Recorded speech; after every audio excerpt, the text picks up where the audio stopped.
உலகத்துல எத்தனையோ ஆண்டவர் அறியாத ஜனங்கள் இருக்கிறார்களே, அவர்களுக்கெல்லாம் போய் சுவிசேஷத்தை அறிவிங்கன்னு கர்த்தர் இஸ்ரவேல் வீட்டாரிடத்திற்கே என்னை அனுப்பி வைத்திருக்கிறார்.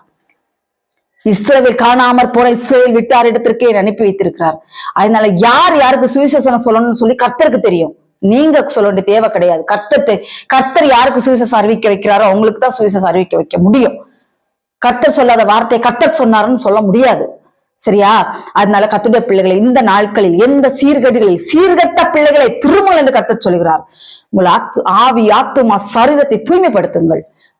விட முடியாத பாவத்திற்காக உபவாசத்தை போடுங்கள் போடுங்கள் போடுங்கள். சாப்பிடணும் ஒன்னும் ஆக போறது கிடையாது, அதனால உபவாசத்தை போட்டு கர்த்தரிடத்தில் மனம் வருந்தி அழுங்க, இருதயத்தை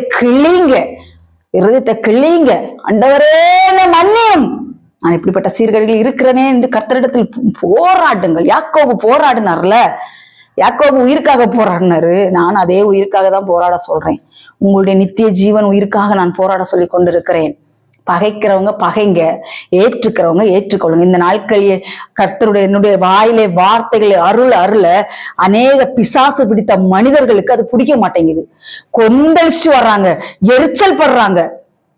ரைட், ஓகே. கர்த்தருடைய நாமம் மகிமைப்படுவதாக.